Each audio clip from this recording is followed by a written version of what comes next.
Welcome everyone to our Poutama Ara Rau research theme seminar series for 2019. We're really excited to be commencing the seminar series with someone who's very special and dear to us here at the University of Otago. So just briefly with Poutama Ara Rau, we're a research theme that was established in 2016 to really research methods and theories for how we can create a better learning experience for our Māori and more broadly Indigenous students here at the University of Otago. For many of us, it's not our core research area, so we're just a big multidisciplinary group, mostly of Māori academics coming together to think about how we can create some better learning experiences for Māori students at the University of Otago.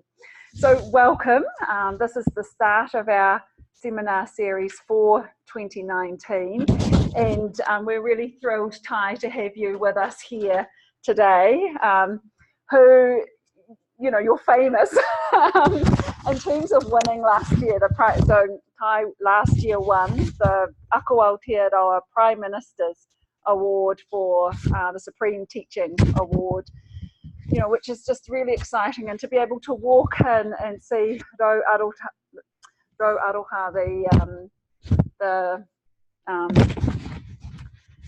the beautiful cloak that sits out there and that you're the kaitiaki of for this year is really, really very special. And as we're sort of preparing, I just grabbed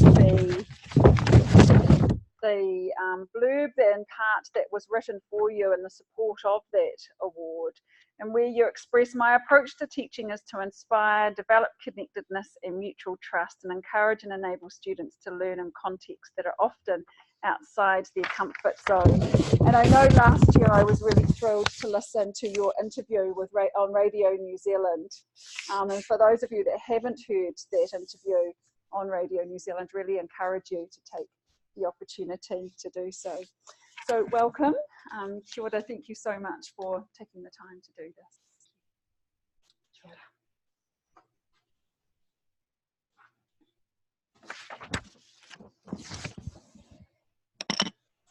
Ko te mihi tuatahi ki te runga rawa, nana nei ngā mea katoa. Ko te rate nei kua ngaia eo. Kia tātou hari, kia koa tātou I tēnei. Ki whakapaingia te ingoa eo. Ake, tonu, atu. Ki ngā tangata whenua, tēnā koutou. E ngā raurangitia mā, tēnā koutou, tēnā koutou.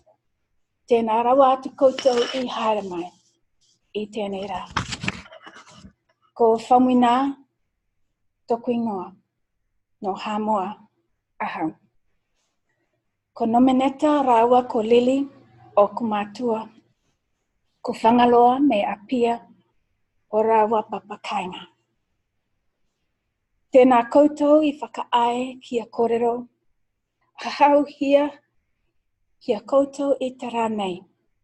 Ka whakapāha ahau. Mēnā he kupu kaua, pāna mai rānei. Tēnā koutou, tēnā koutou. Tēnā tātou katoa.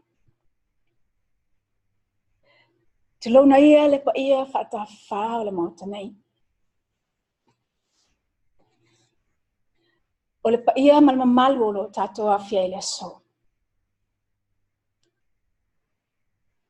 O le pa ia I tu ese o le university. O le vi inga e mua lea I le te malalangi. Awana le se noa o na whaatasi mai. O lo tātou le whaatasi ai Yesu. E tawia ina nā ona o whaatalo whātu I lo tau pa ia ma lo tau mamalo. Malo lava le soifo maua ma le langi mama. Malo le lei and warm Pacific greetings. Thank you, Jacinta, for the welcome today. We walk in the footsteps of our great Māori leaders in this university. Can I express our gratitude for paving the path for us as Pacific here in Aotearoa, New Zealand.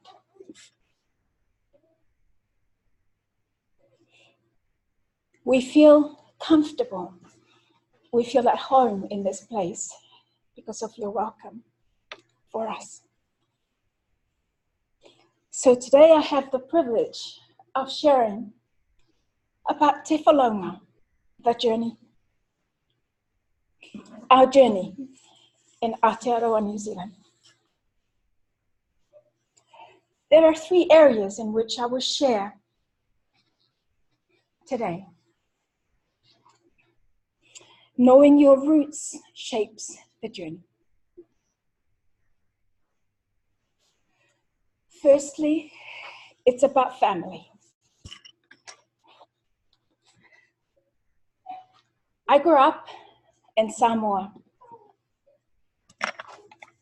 and I felt growing up in Samoa that Samoa was my oyster. I have very good memories of growing up in a small village with many friends. You could go out and play with your friends, come back in, and you felt everybody in the village, you were related to them. But I may remember very clearly one day before school, we were waiting for my mother was very unwell.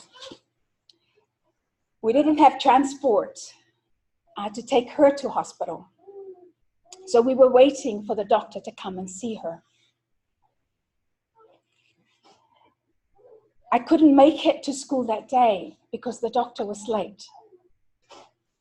And I remember thinking at the time, I would like to train to be a health professional so that I could look after my mum, so that I could look after my whānau, so that I could look after my community.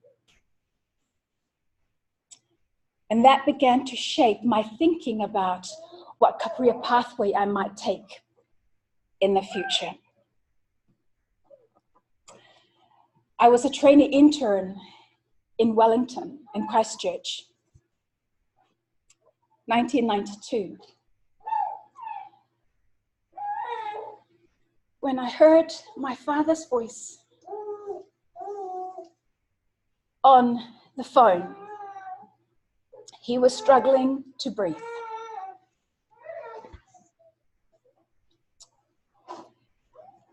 Saying, "Can you help me?"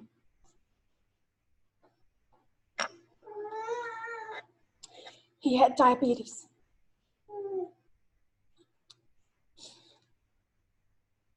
And he was struggling from heart failure. He died that year before I graduated. I began to think about what could I do? How helpful can I be to my family, to my community?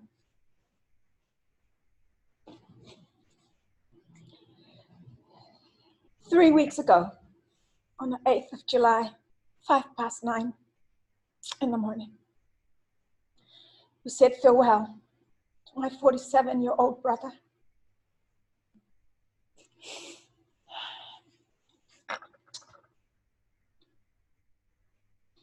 He had undiagnosed rheumatic heart disease, complications because of his weight.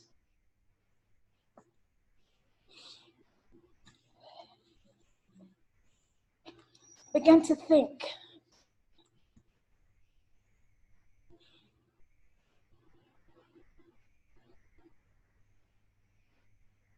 about my role as a health professional, as a medical doctor, seeking to help other people, and yet my own whānau, my own family. How am I helping that young girl, that teenager that wanted to take on a health professional course so that she can help?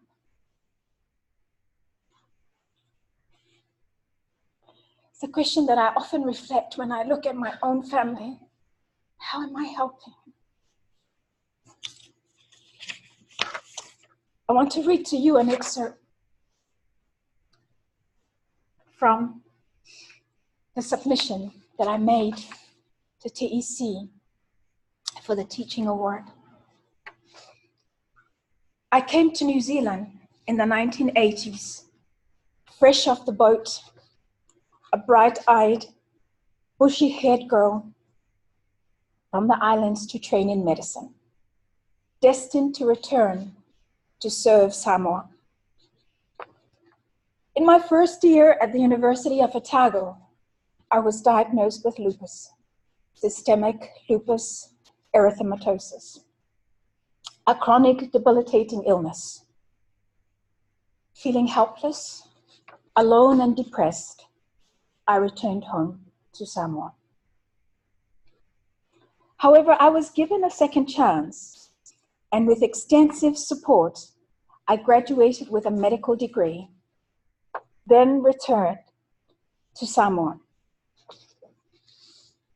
When I came back to New Zealand for specialist training, I had developed lupus complications, necessitating a change from pediatrics, which I had wanted to train in, and accepting the fact that remaining in New Zealand was essential if I wanted to live longer.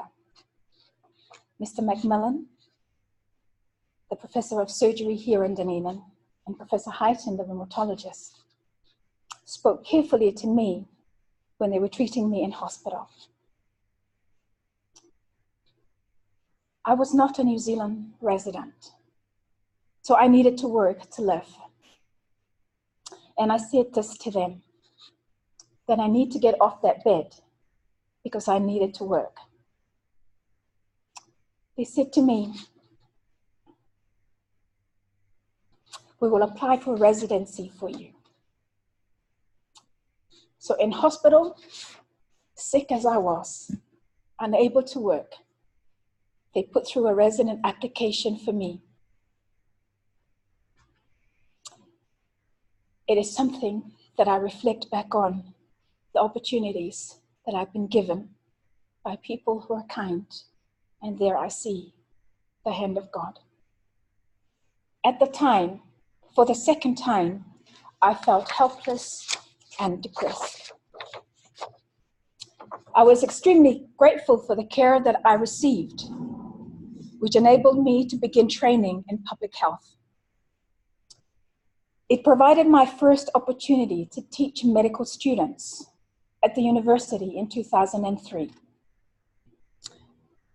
I had been bullied by medical staff as a student and didn't have the confidence in this context. I felt anxious as I began to share with students about Pacific people's health.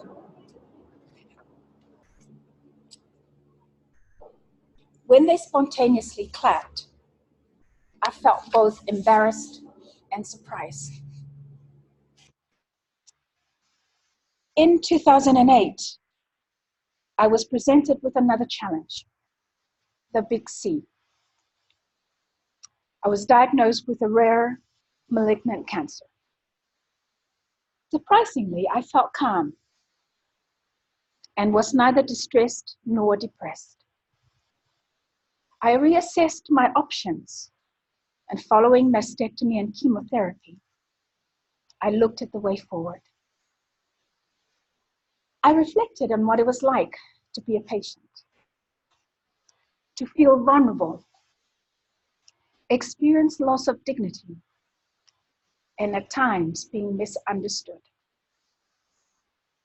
Although now a New Zealand citizen, I have experienced racism and been treated as illiterate because of my ethnic background. Now, I began to wonder whether I could support the training of excellent doctors so they are equipped to meet the needs of our increasingly diverse society. I wanted to help students appreciate Pacific perspectives, and learn to integrate cultural and clinical competence to improve health outcomes. Our university has a motto, dare to be wise. And I dared that I could make a difference. And a vision was born. This was the beginning of my teaching career.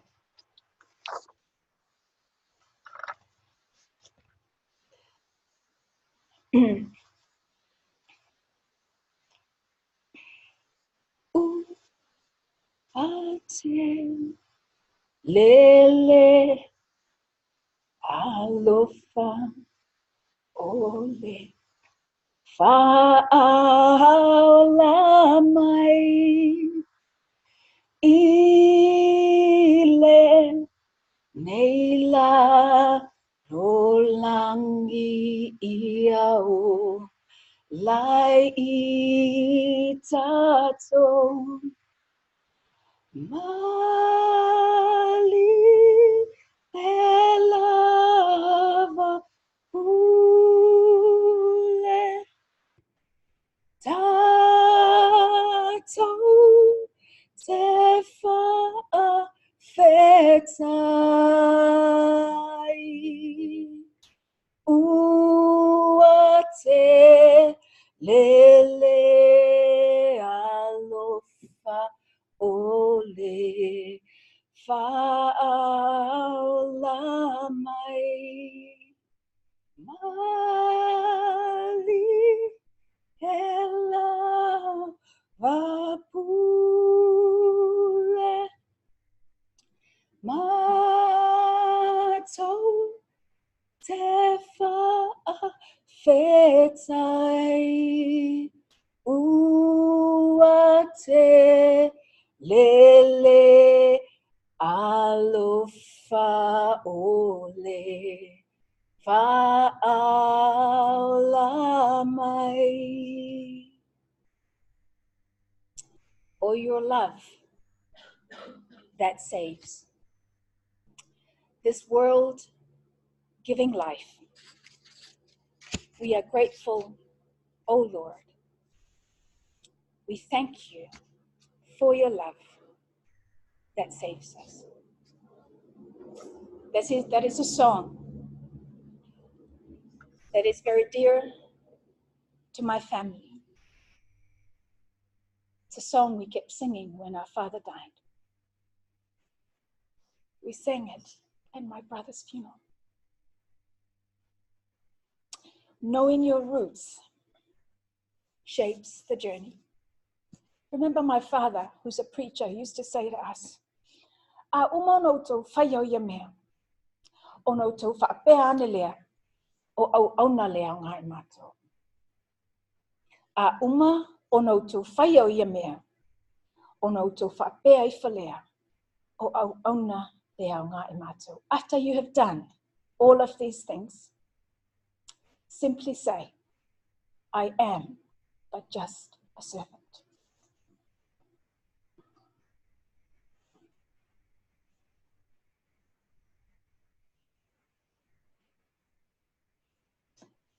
The next point I want to share with you about Te Folauga, or our journey,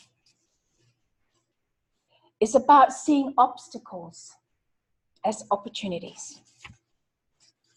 I really like the quote by Charles Swindoll. We are all faced with a series of great opportunities, brilliantly disguised as impossible situations. We are all faced with a series of brilliant opportunities, great opportunities that are disguised as impossible situations. That photo there is 10 years old. The photo just after the tsunami swept through Samoa,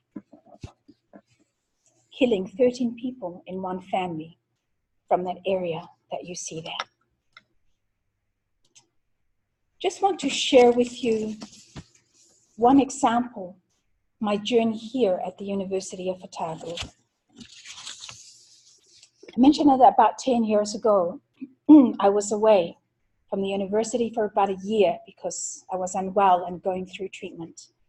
And at that time, the medical program was being changed. And by the time I came back, there was very little space. In fact, there may have been only just opportunity for 1 or 2 lectures in Pacific Health.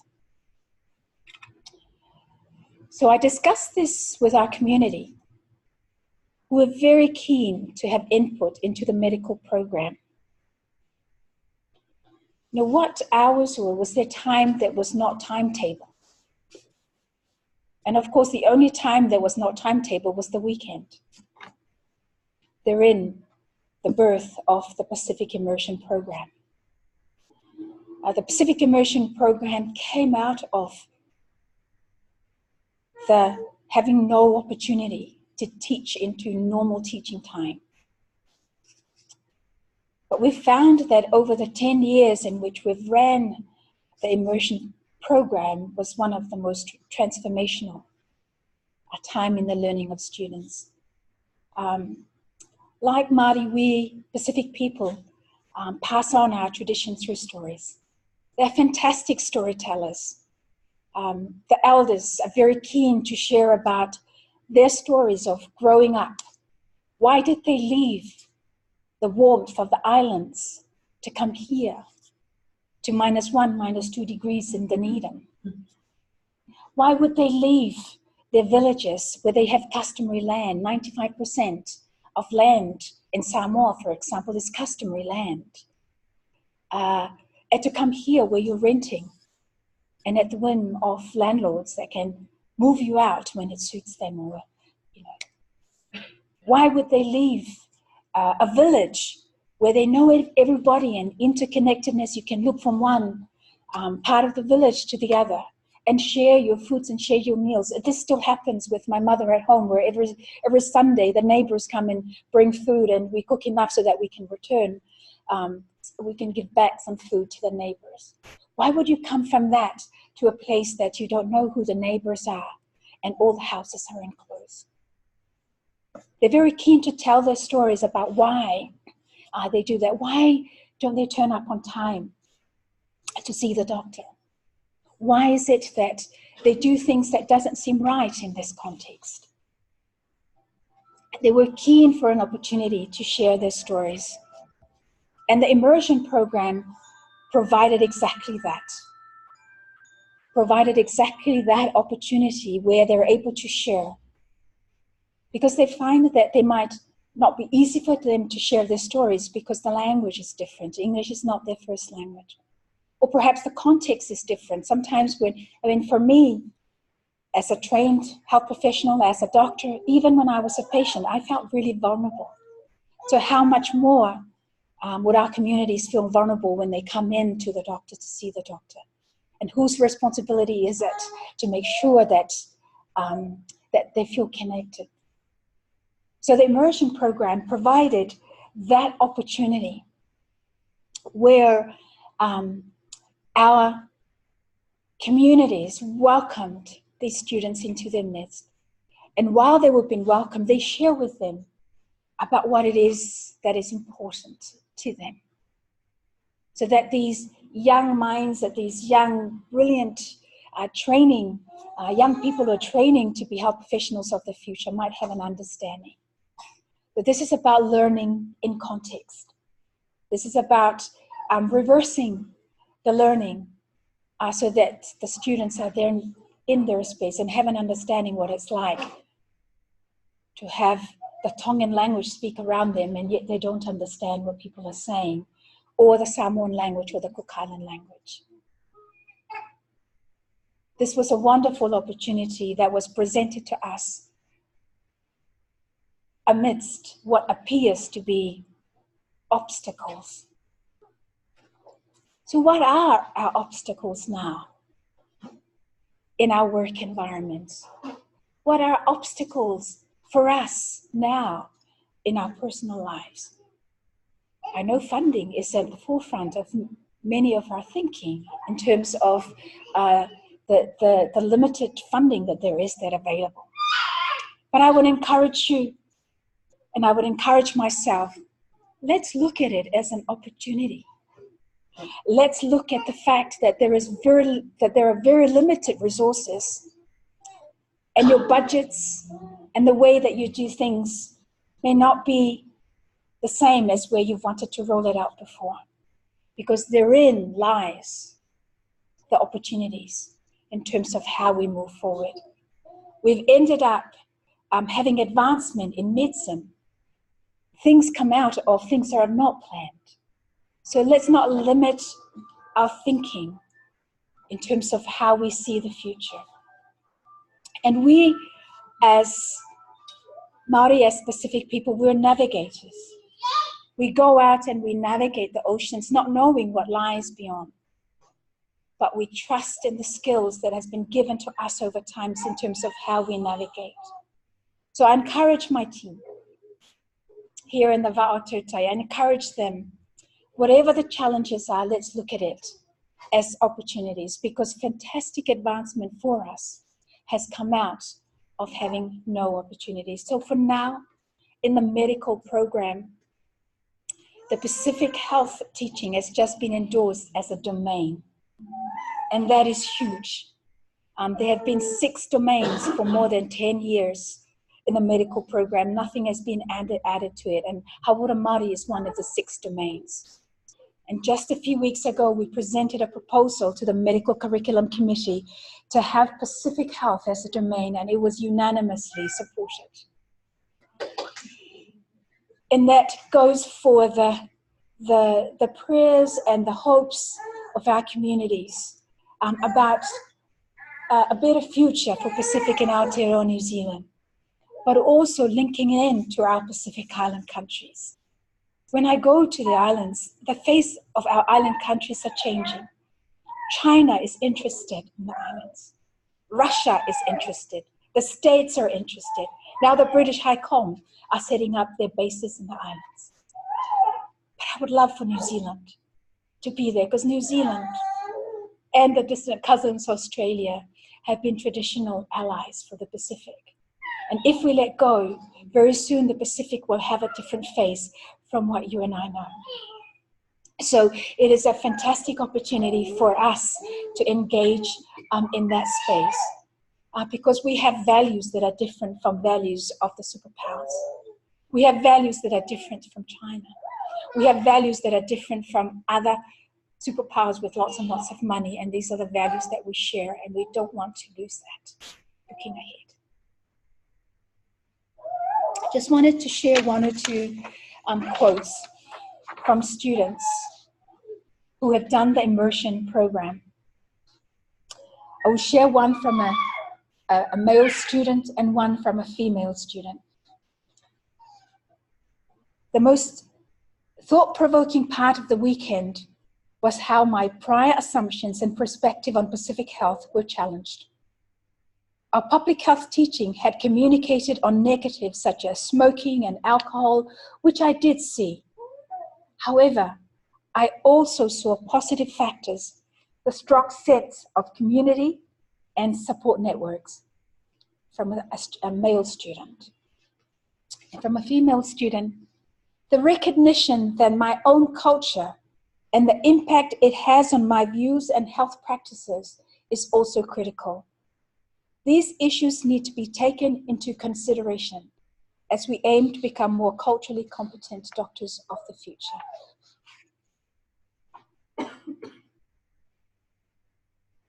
The last one I want to share with you around purpose. People with a purpose. And this is what I particularly use when I engage with our Pacific students. Living as called people. People with a purpose. When I go to places in Samoa where people don't know me, they ask me, who are you? They're not really asking who I am. They're asking, who is your mother? Who is your father? Where is your village? Where is your belonging? Where do you belong? Remember, my father used to preach to us as kids. He used to say, "Awana ingalo ya te oe, po se ata li'i, po se ata fine oe oai." Don't forget, wherever you go, whose son and whose daughter you are. What does that mean? It means that we carry our whānau with us wherever we go. Our conduct and the way that we conduct ourselves is a reflection of our heritage and where we have come from, and which will guide the way forward. Who am I? My role in society.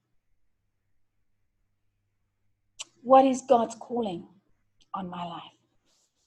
Christianity has been so integrated into our Pacific cultures. And for me, that is how I grew up. I grew up in the context of the culture, in the context of Christianity, which had been interlinked. So this sense of who are you, knowing your sense of where you are, because if you do, then it's easy for you to navigate externally and navigate the environment that you're in. A lot of our young people that we engage with now, our young Pacific people, have multiple ethnic affiliations. And so when they come to the university, sometimes they don't quite know who they are or where they've come from or where they're going. We encourage them to embrace all of what makes them. Tongan Irish, Scottish Samoan, whatever it looks like for you, embrace that.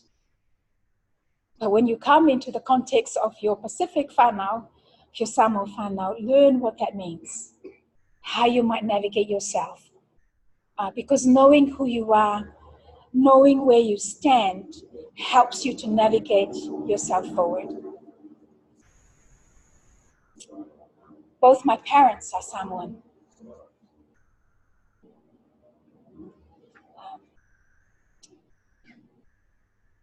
I've traveled, in fact, I've lived more of my life here in New Zealand than I have had in Samoa. And it was so wonderful at my brother's funeral to see many of my relatives I hadn't seen for a long time. It created in me a reminder of who I am, where I've come from, of the hopes and expectations of our people for the future and what lies ahead. In fact, I began to think, what am I doing in New Zealand? I'm reminded that it is for health that I'm here. But who knows? I might be well enough to look at returning home. But it reminded me about who I am, the importance of connectedness, the importance of where you are. And wrapping all of those things, it's looking at your sense of belonging, your whānau, where you've come from, looking at what the future holds, sailing forward in the horizon, and not being afraid of what obstacles might come. Smiling in the face of adversity, whatever that looks like. Having that hope that what our ancestors have placed within us, that confidence that they've given in us about who we are, will enable us to navigate the way forward.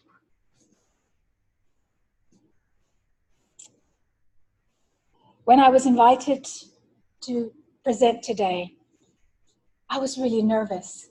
It took me a long time to reply because I thought, what could I say? What could I share that is of encouragement to all of us at this time?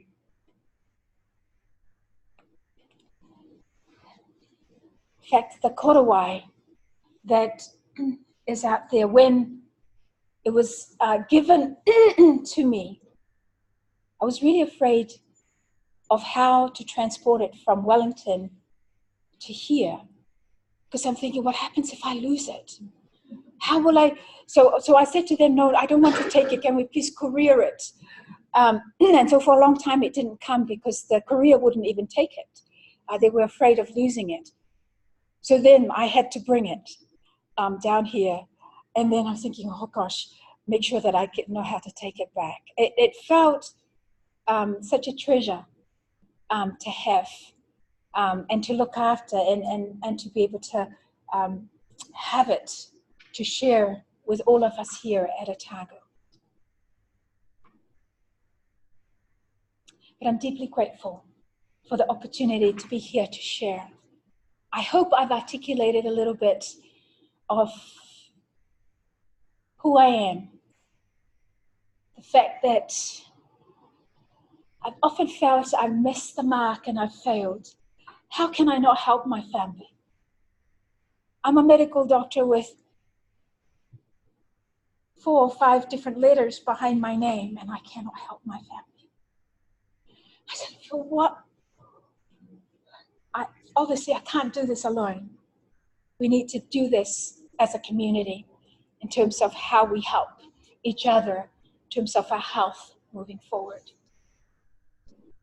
I've learned about the obstacles in life, and there might be some more also looming ahead, but I'm grateful for the lessons that I've learned, for the depths of despair that I went into, for the people that have reached out and helped me on the journey, for the confidence that I have now, looking ahead, that I'm not alone. We're all together on this journey. And then last but not least, who am I? My sense of identity, my sense of responsibility to myself, to my God, to my family, to my community, to where I'm placed now at the University of Otago. I still remember the 2 doctors who were looking over me, and when I was saying, I'm not a New Zealand citizen, I need to work, they say, don't worry, we'll make you well, and you'll become a commodity to New Zealand. Mr. Macmillan is not with us anymore, but Dr. John Heighton, Professor John Heighton, had taken to Samoa with me on a number of trips in developing our medical school in Samoa. I'm grateful for the opportunity to be here at this point in time. My hope is that each day, I live each day to the full. I'm able to serve here in the university. I'm able to serve my community here. But that I'm also not forgetting my family and my whānau back home. Mali e lava pule, tātou te whaawhetai, ua te lele alofa ole whaala mai. Kia ora. Thank you for the opportunity. Kafte tele mo lewa noa. Soifuia ai amuia.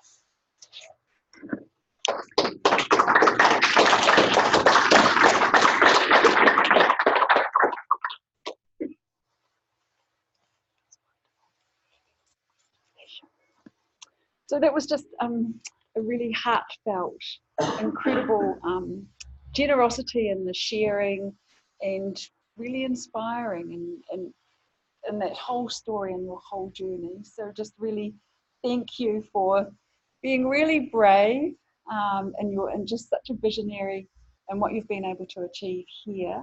And sharing with us. It's been a very, very special moment to have spent this time with you. Your students are incredibly lucky to have you as part of their journey here at Otago. We've probably got about 5 or 10 minutes for some questions. If anyone wanted to ask a question or make a comment.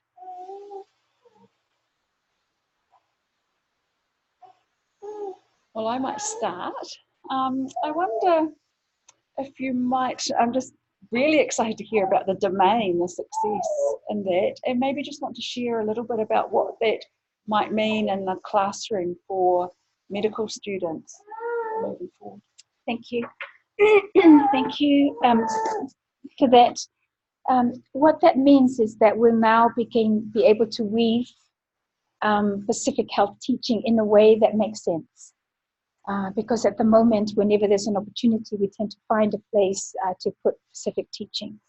But what that means is now that we will be able to integrate it vertically and start with what we call sort of core Pacific teaching, so that students will have what we hope is a baseline, comfortable understanding of how to engage with our community. Then in time, we would then look at integrating it horizontally, which means that, which Hawara Māori begin to do at the moment and are doing really well, which means that we will look at pediatric cases, surgical cases, and look at integrating an understanding of how to engage with our communities, looking at specific conditions such as chest conditions, bronchiolitis for children, rheumatic heart disease, and looking at integrating that, across. One of the challenge around teaching in this space is how can you ensure that you don't stigmatize and you don't cause more harm by the teaching, because you're teaching about improving health. So it's really trying to balance that strength-based approach, which the students see, and it's really great in integrating that into the community. And then they see, this idea of the food, the challenges around that, they see it in a different light.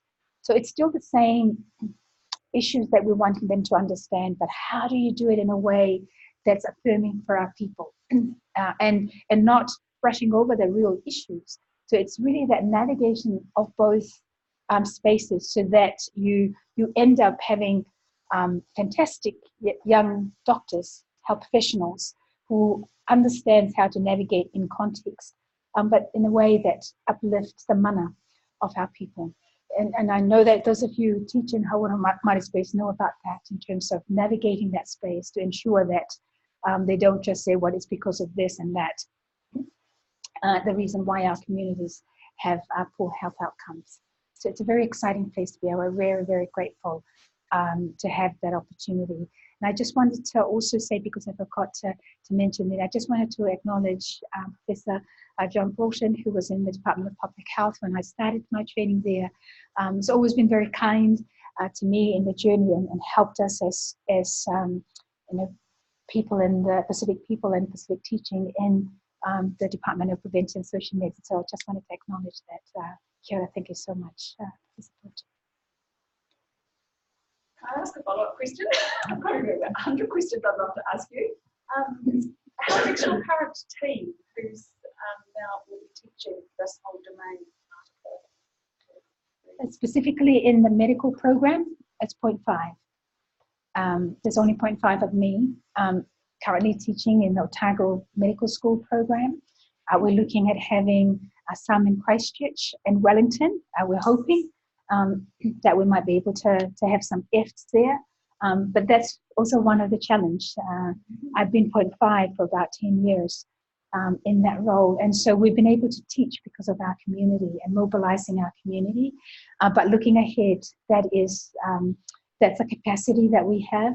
And one of the things in the medical program that they're very clear on when it was reviewed is that all students need to have the same opportunities for learning regardless of where they're placed, whether it's Christchurch or Wellington. We also now looking at the other health professional programs, and in that we now have 2 full-time across the whole division. That's Rose Richards and Tala'i Mapsua, and we also have some professional practice fellows like Brad coming in. But our capacity to deliver is very limited, and this is where, just looking at don't allowing what appears to be obstacles, you just use the opportunities. So we've been able to lean a lot on our communities to help in the supporting of the teaching moving ahead. But gosh, I see where we're at, even though it seems a huge task. I see it as a fantastic opportunity and a place to start from.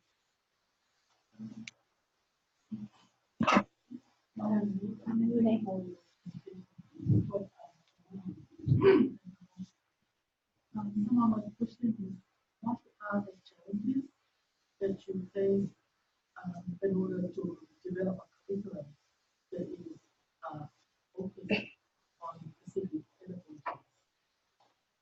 resources. Time in the curriculum, because the curriculum is very full at the moment. So if you add something, something has to be taken away. So we have to be mindful of that. And then resources. We just had cuts right throughout. So looking at resources, how you might be able to deliver a curriculum. So we've looked at e-learning modules. We've looked at that as a way in which we can deliver teaching, but be able to capture, because I'd love to include our Pacific regional countries using Zoom, where we can bring doctors from throughout the Pacific. So we're looking at opportunities like that where we can bring people into our space, even though that the resources are limited. But an e-learning module, for example, can be used right across health professional programs, as well as using Zoom to bring up our doctors and health professionals from the region. It's really interesting. Are there any more?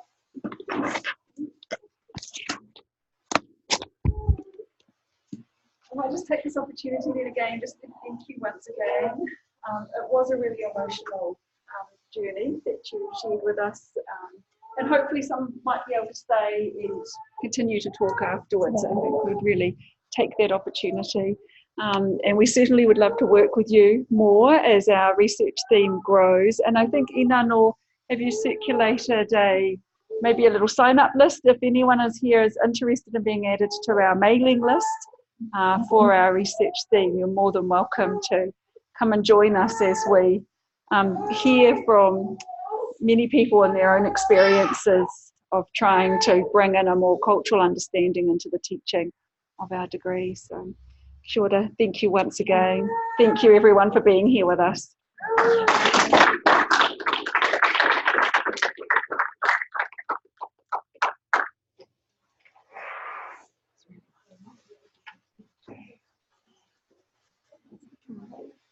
I think